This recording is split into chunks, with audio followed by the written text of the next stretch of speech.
E eu louvo a Deus porque eu já conheço o pastor Múcio já há muito tempo. Na verdade, o pastor Múcio me viu pequeno, não é isso? Uma criança ainda. Ele tem uma amizade muito forte com meu pai, bispo Paulo. E como eu sou abençoado pelo ministério do pastor Múcio, pela vida, pela família. É um homem que tem caminhado debaixo de um legado de intimidade com Deus, de santidade, e a gente precisa honrar esse legado. A gente precisa reconhecer. A Bíblia diz que dá honra a quem honra. Então a gente precisa reconhecer. Sou muito grato a Deus pela sua vida, pastor Múcio, por tudo o que Deus tem derramado sobre ti, sobre sua família, e vocês têm derramado sobre nós, não só sobre Maceió, mas sobre todo o Brasil. E não era por menos que os filhos pudessem também seguir o mesmo passo, o mesmo caminho. Eu acredito muito que filho de peixe é peixinho, mas filho de pastor nem sempre é pastorzinho. Mas filho de homem de Deus se torna homem de Deus. Isso eu tenho uma convicção no meu coração. Isso a gente vê também na vida do Murilo. A gente tem caminhado, como ele diz, ele aprende comigo e eu aprendo muito mais com ele.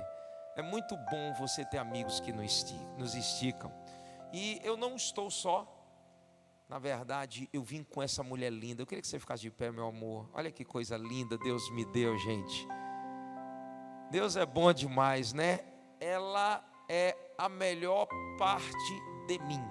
Então Deus, quando olhou para mim, disse: não é bom que Paulo fique só. Aí eu vou fazer para ele uma ajudadora que ele seja idônea. Aí ele criou essa mulher linda, especialmente para mim. Deus é bom demais, né, gente? E nós dois, em amor, nos casamos. E Deus nos deu 2 filhos lindos. Um é o Paulo Neto, está com 21 anos hoje.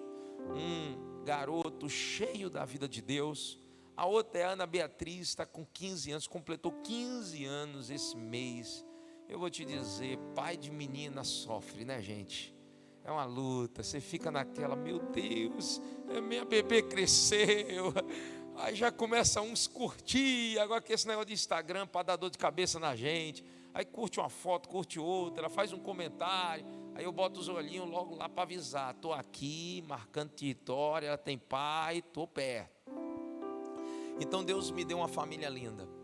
O meu maior ministério não é o que eu represento, eu faço para a igreja da família lá em Recife. Mas meu maior ministério é aquele que eu desenvolvo dentro da minha casa. A Bíblia diz que quando você cuida bem da sua casa, você acaba se tornando alguém apto a cuidar da igreja e da casa do Senhor. Então, essa é a minha maior bênção. A maior bênção que eu posso apresentar, que Deus me deu, é a minha família. Não é perfeita, mas a minha família é uma bênção, amém? Sua família também. Eu queria ministrar algo ao teu coração nessa tarde. Eu queria que você abrisse a sua Bíblia comigo em João capítulo 5. João capítulo 5, eu gosto desse texto, porque esse texto fala a respeito de gente que não desiste, gente que aprendeu que quando Deus tem algo para realizar, não importa o tempo, Deus vai realizar. Gente que entendeu o propósito da fé e de se manter olhando firmemente para o Senhor, mesmo quando aparentemente tudo está dando errado. João capítulo 5, a partir do versículo 1 diz assim: passadas estas coisas, havia uma festa dos judeus e Jesus subiu para Jerusalém. Ora, existe ali junto à porta das ovelhas um tanque que em hebraico é chamado de Betesda.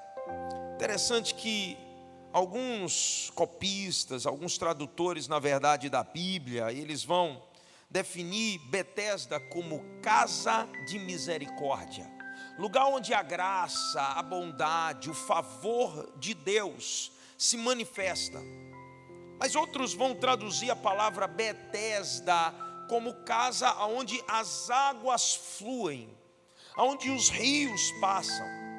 Eu gosto das duas traduções e são pertinentes, porque Betesda também é um lugar de misericórdia, é um lugar onde o favor de Deus nos alcança, mas Betesda, para mim, também é um lugar onde as águas fluem, onde as águas da vida. É interessante que a palavra de Deus usa muito o simbolismo da água para representar aquilo que não só mata a nossa sede, mas aquilo que traz também vida à nossa vida.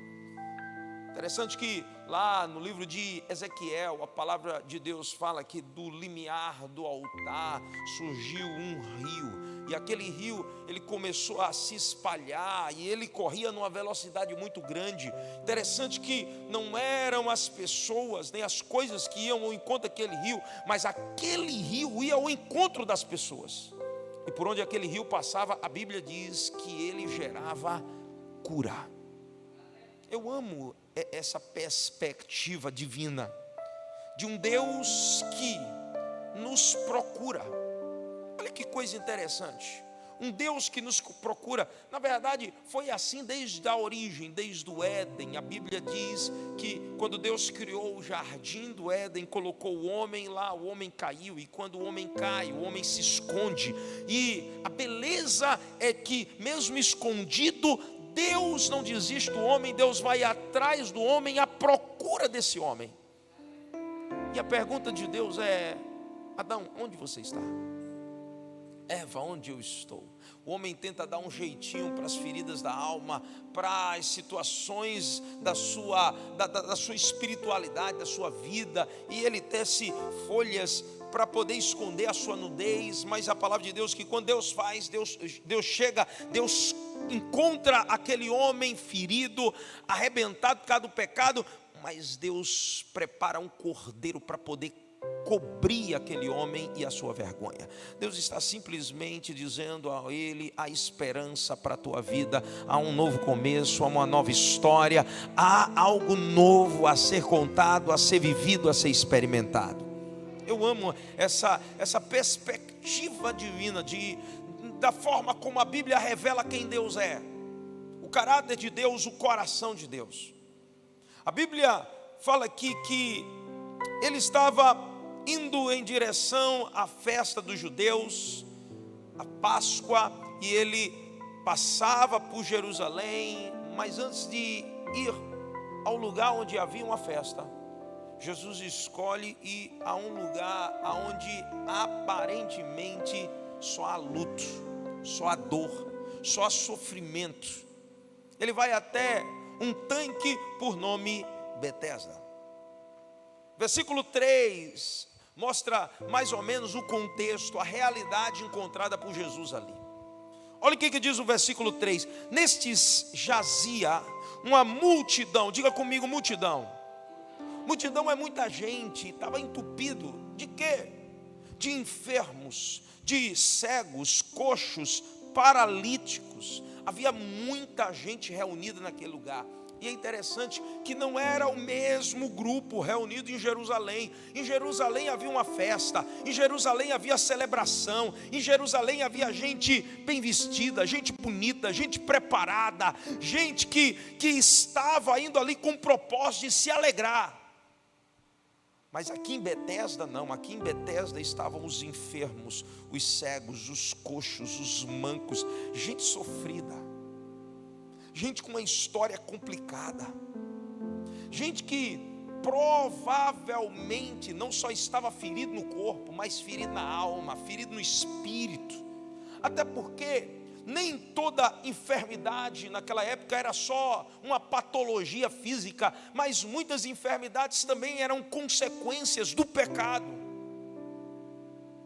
Jesus, por um exemplo, cura uma mulher que durante muitos anos estava corcunda, e aquilo não era um problema na coluna, aquilo era um problema no espírito.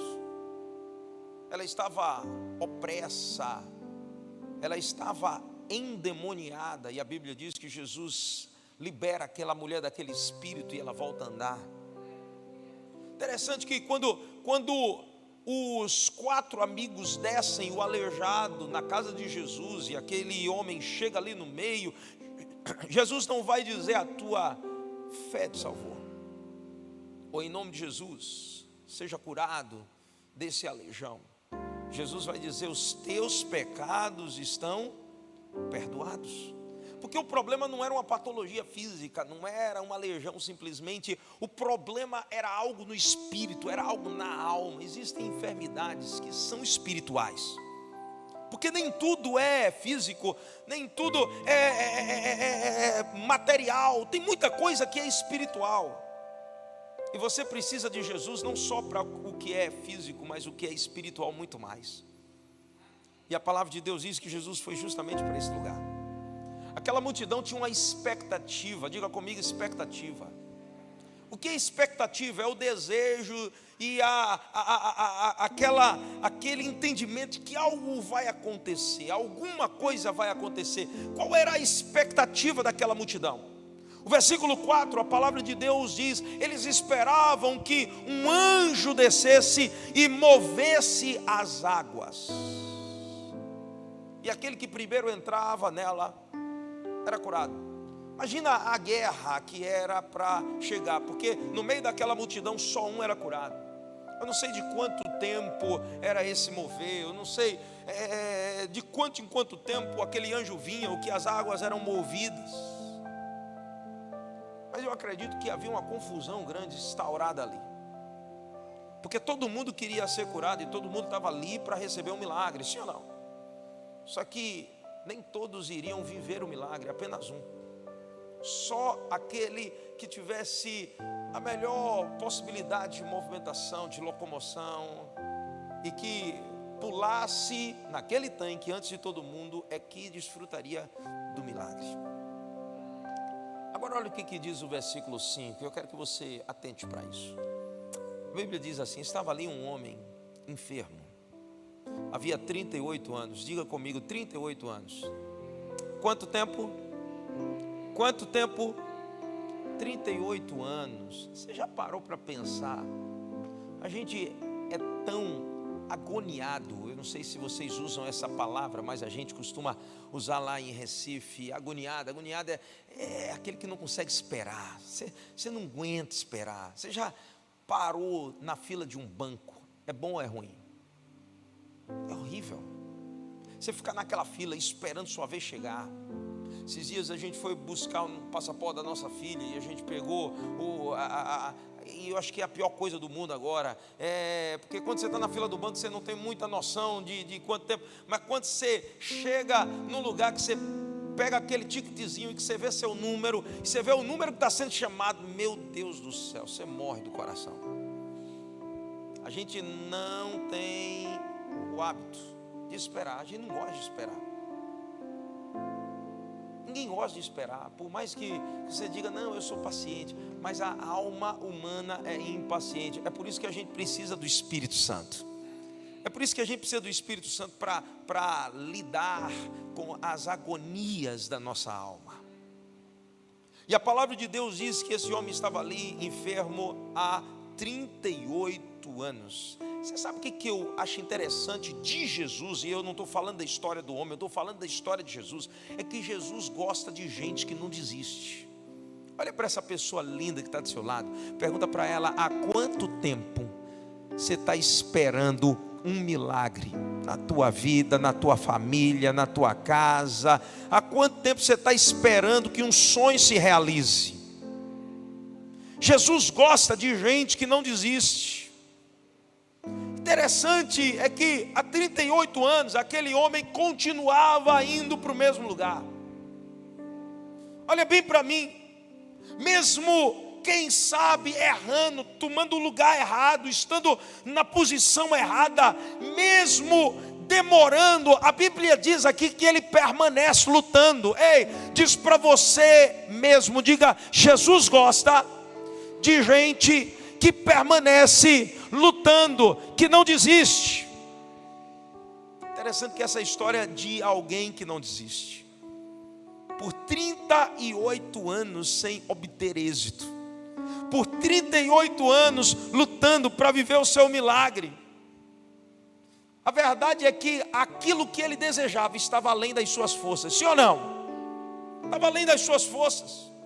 Imagine alguém aleijado caminhar, rolar e entrar num tanque. Tem coisas que vão além da nossa força. Eu não sei se você já parou para analisar muitas vezes aquilo que você está vivendo ou aquilo que você viveu, e quando você chega à conclusão clara, racional, você diz: isso vai além das minhas forças. Sabe, eu estava conversando com um casal hoje que estava fazendo um encontro. Eu achei interessante eles contando a experiência do milagre. Ele dizendo: bispo, eu casei e eu queria ter filhos e minha esposa não podia ter filhos. E a gente naquela luta, eu não podia dizer a minha expectativa a ela para não feri-la, mas eu sabia que aquilo estava além das minhas forças. Ei, tem coisas que estão além das suas forças, sim ou não? Mas sabe o que é melhor nisso tudo? É que quando aquilo que você deseja e espera está além das suas forças e você não desiste, é esse momento que se levanta aquele que tem o poder sobre todas as coisas. Ele pode o que você não pode. Por isso você precisa aprender a não desistir, a continuar. Deus gosta de gente que não desiste. Deus gosta. Nós tínhamos uma irmã lá na igreja que ela, eu conto esse testemunho dela onde eu vou. Ela nunca desistiu da sua família, do seu casamento. Por anos ela viveu uma guerra dentro de sua casa. O marido dela era muito ignorante, era muito bruto, ao ponto de chegar a agredi-la fisicamente. Para mim aquilo foi o estupim, para mim aquilo era... Eu disse para ela: querida, já não é mais oração, já é 190. E ela olhou para a gente e disse: bispo. Eu não era nem bispo na época. Ela disse: pastor, eu creio que Deus pode. Tem horas que Deus levanta a gente com mais fé do que a gente, é ou não é verdade? Ela disse: eu creio que Deus pode, e eu vou continuar orando. E aquela mulher continuou perseverando, aquela mulher continuou orando, aquela mulher continuou buscando.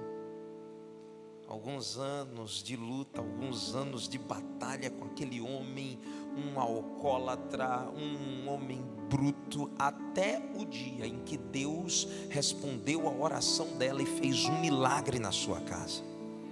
Um dia nós estávamos no gabinete, pense num brutamontes, pastor Múcio.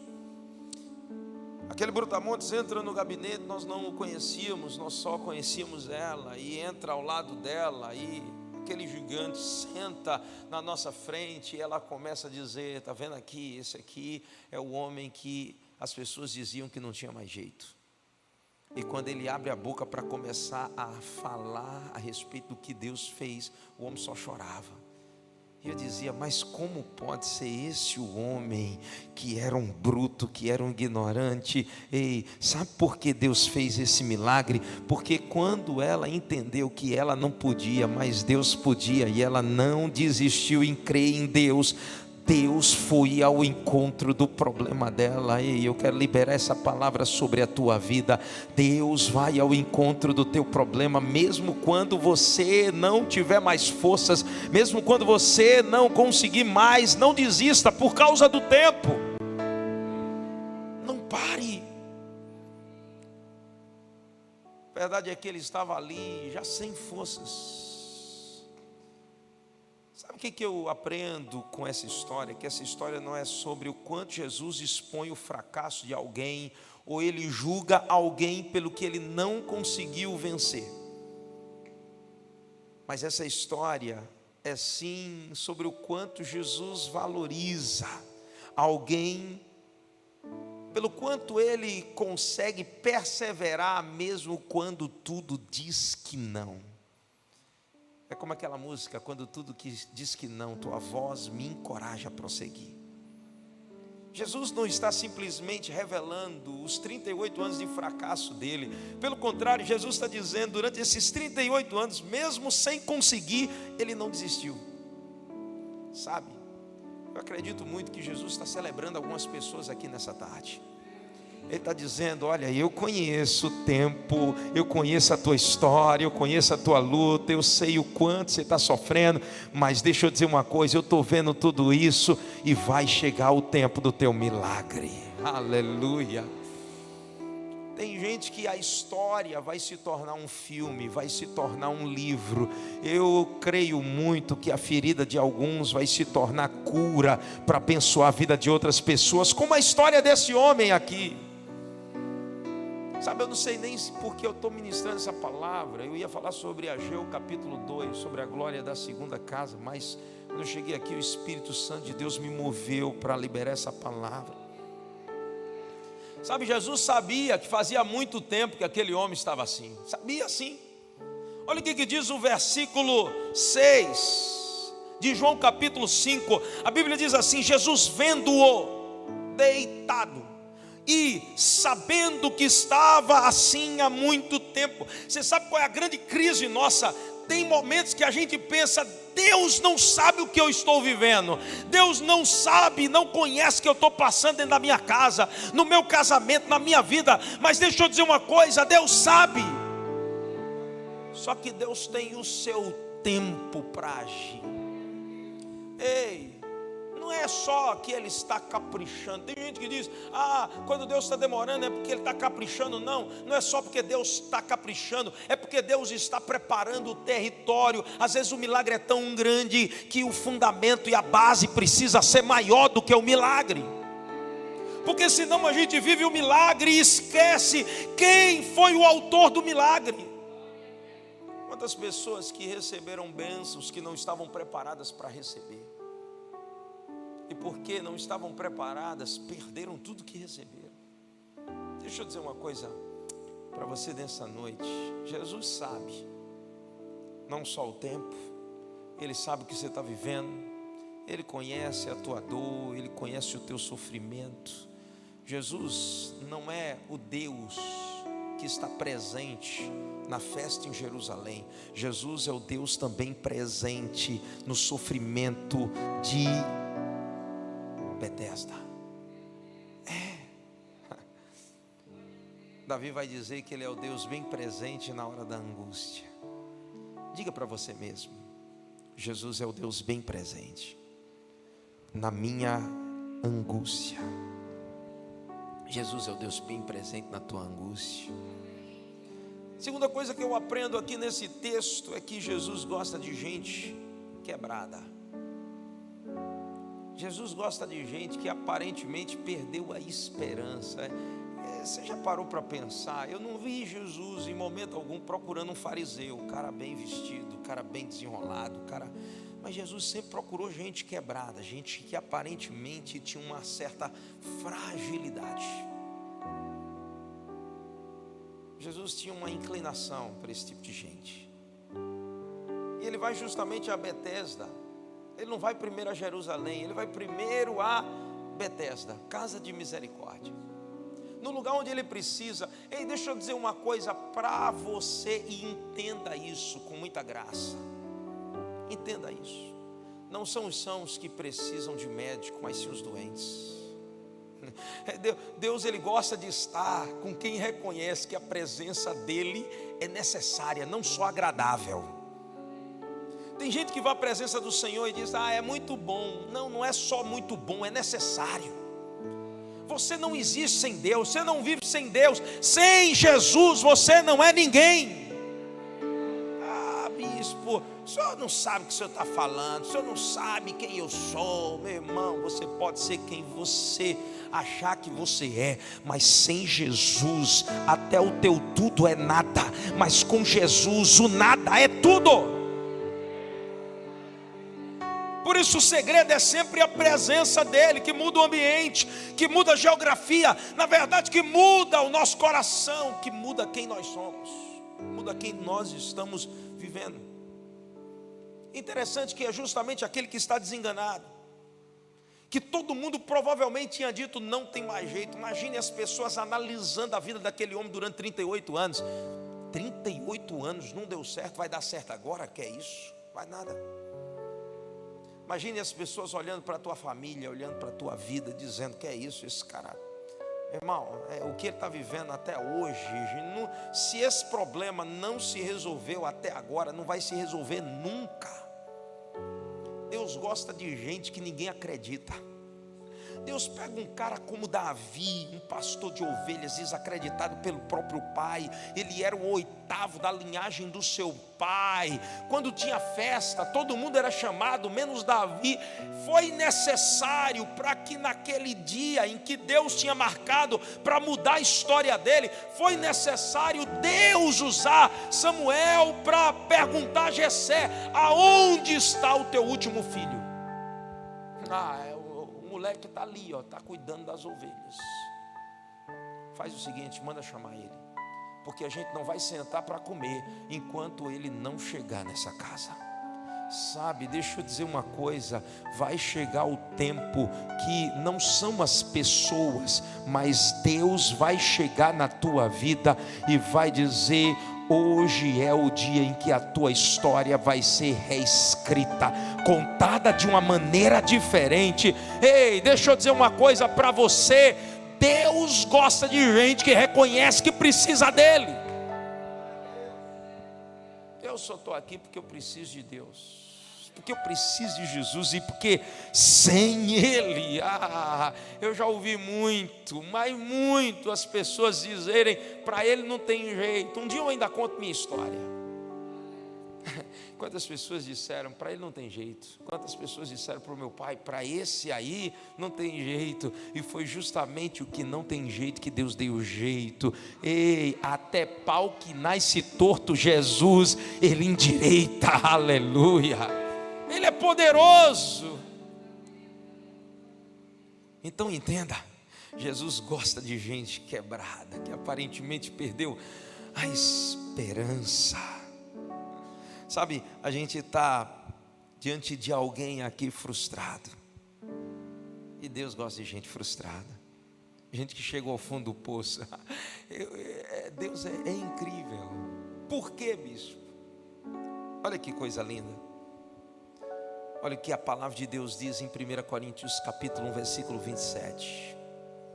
A Bíblia diz assim: pelo contrário, Deus escolheu as coisas loucas do mundo para confundir as sábias, escolheu as fracas para envergonhar as fortes. Deus escolheu as coisas humildes do mundo e as desprezadas. Ei, se você foi desprezado, pode ter certeza de uma coisa: Deus te escolheu. Você foi escolhido por Deus. Ninguém me quer. A gente às vezes tem aquela síndrome: ninguém me quer, ninguém me ama. Jesus te ama. Jesus tem um plano na tua vida. Ele escolheu as desprezadas, aquelas que não são, para reduzir a nada as que são, a fim de que ninguém se glorie na presença de Deus. Aleluia. Há uma glória que vai nascer sobre a tua vida, e essa glória é a glória de Jesus Cristo. Aleluia. Eu gosto do que João vai dizer no versículo 6 de João 5. Jesus, vendo deitado e sabendo que estava assim há muito tempo, ele fez a pergunta: você quer ser curado? Jesus, vendo e sabendo, perguntou a ele.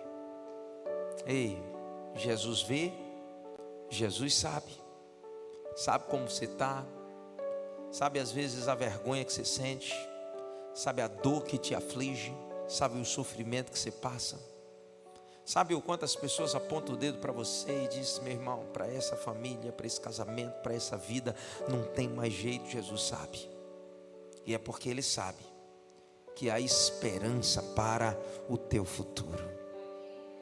Terceira coisa que eu encontro aqui: Jesus gosta de fazer umas perguntas que tem um propósito único de mudar o nosso sistema de crença, a forma como a gente vê a vida.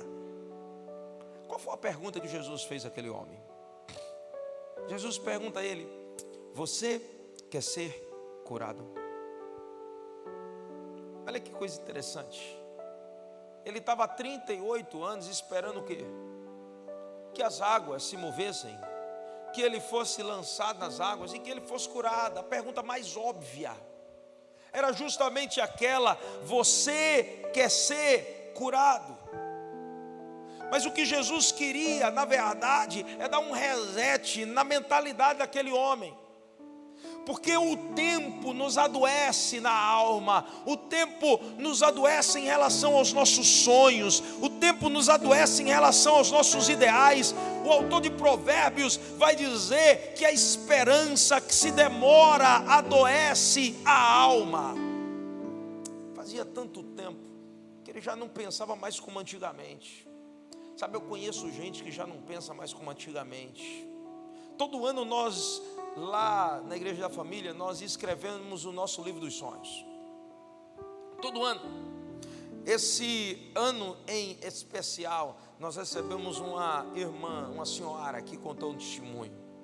Ela é de uma das nossas igrejas filhas, numa cidadezinha próxima, Caruaru. E nós estávamos ministrando lá, e quando terminou, ela me procurou com o livro dos sonhos dela. E eu achei interessante, porque no livro dos sonhos há uma parte, um espaço que você pode desenhar aquilo que você espera ver, aquilo que você espera desfrutar. E aquela mulher, por anos, viveu uma família disfuncional, ela viveu uma guerra dentro da sua família, dentro do seu casamento, filho que não falava com o irmão, e aquela confusão toda, e o sonho dela era ver a família dela reunida, pelo menos para um almoço ou um jantar. Só que o tempo já tinha passado tanto, que ela já não acreditava mais que isso era possível. E um dia, sendo ministrada sobre sonhos, aquela mulher começou a ouvir a palavra de Deus, e aquela palavra começou a gerar fé no seu coração. E ela fez o desenho interessante que ela desenhou, e ela botou à disposição uma mesa, como os filhos iriam sentar, de acordo como ela queria. Ela começou a orar, e ela orou por quase um ano. E quando foi início desse ano, nós estivemos lá. E ela trouxe o livro dos sonhos. Ela disse: bispo, eu quero te mostrar uma coisa. E ela abriu o livro dos sonhos. Eu achei bonito a forma como ela preencheu. E eu disse: ah, que maravilha. Ela disse: mas você não entendeu. Deixa eu dizer o que aconteceu. Eu já não acreditava que Deus poderia fazer. Eu já estava tão cansado de lutar, de sofrer. Mas à medida que eu fui ouvindo a palavra, à medida que a palavra de Deus começou a entrar em mim, a palavra de Deus começou a confrontar e mudar até a minha mentalidade. Porque muitas vezes nós somos conduzidos por causa das circunstâncias e do tempo a uma incredulidade. E à medida que eu ia ouvindo a palavra, parecia que Jesus fazia a seguinte pergunta para mim: você não pode crer que eu posso mudar a tua história? Você não pode crer que eu posso trazer à existência aquilo que não existe como se já existisse? Até o dia que ela decidiu crer, e ela desenhou. E hoje é interessante que o vídeo institucional do livro dos sonhos é justamente o testemunho dessa mulher. Ela reuniu toda a sua família ao redor da mesa. Os irmãos que estavam brigados hoje estão unidos. Um dos irmãos, um dos filhos dela, é um dos líderes da nossa igreja lá em Caruaru. E hoje, ao invés de ele viver odiando o irmão, hoje eles se sentam à mesa. Hoje eles congregam junto. Hoje eles caminham juntos. Deixa eu dizer uma coisa para você. Às vezes Deus está te fazendo perguntas que parecem ser perguntas bobas. Às vezes Deus está falando coisas com você que você está dizendo: eu já sei. Mas o que Ele quer é mudar a tua mentalidade, é dar um reset no teu mindset, na forma como você enxerga a vida, na forma como você acredita que a história vai terminar. Deixa eu dizer uma coisa para você: a história não vai terminar de acordo com o que disseram, ou como disseram que ia terminar, de maneira trágica, nem como você pensa. A história da tua vida vai terminar de acordo como o Senhor pensa. Jeremias 29:11 diz: Deus tem pensamentos de paz e não de mal, para te dar um futuro e uma esperança. Se prepare para o futuro que Deus preparou para você. Deus não criou aquele homem para viver a vida toda aleijado. Eu não sei quanto mais tempo ele viveu, mas provavelmente depois daquilo ele viveu os melhores anos e o melhor tempo da vida dele. Ei, eu quero liberar essa palavra profética sobre a tua vida. Você ainda não viveu o melhor tempo da sua vida, porque os melhores dias estão por vir. Deus está trazendo coisas incríveis para você. Porque Jesus fez aquela pergunta tão óbvia. Porque Jesus queria mudar o coração e a mentalidade daquele homem. Eu atendi uma jovem. A gente tinha terminado um encontro. E uma jovem entrou no meu gabinete. E com lágrimas nos olhos ela disse: bispo, eu não nasci para casar. Eu não vou casar. Eu disse para ela: mas por quê? E ela começou a contar a história da vida dela. Tudo que ela vivenciou com o pai, com a mãe, as palavras que foram liberadas sobre ela, os relacionamentos frustrados, tudo aquilo tinha maculado a alma dela. E o diabo levantou uma tia para dizer para ela: olha, ninguém da casa, ninguém da família dá certo no casamento, então não inventa de casar que você vai dar errado também. Homem nenhum presta. E ela começou a acreditar naquela mentira.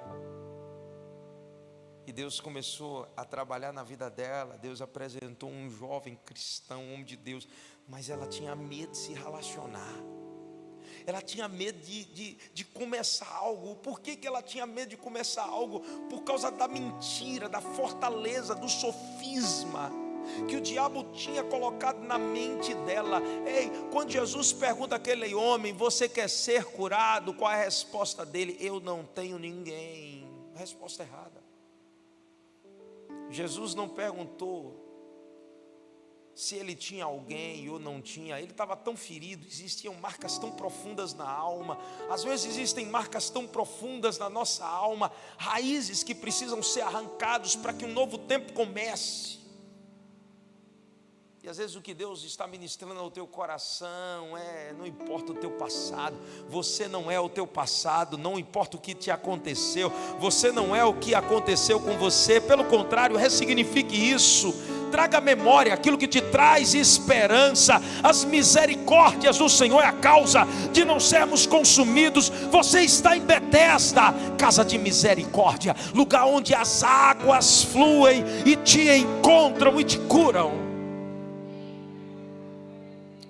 Eu não tenho ninguém. Por isso Jesus disse para aquele homem: você tem, eu estou aqui para te curar.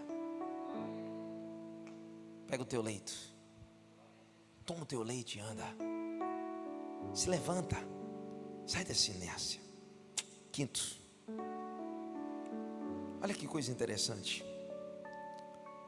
Versículo 8 de João capítulo 5 diz assim: então Jesus lhe disse: levanta-te, toma o teu leito e anda.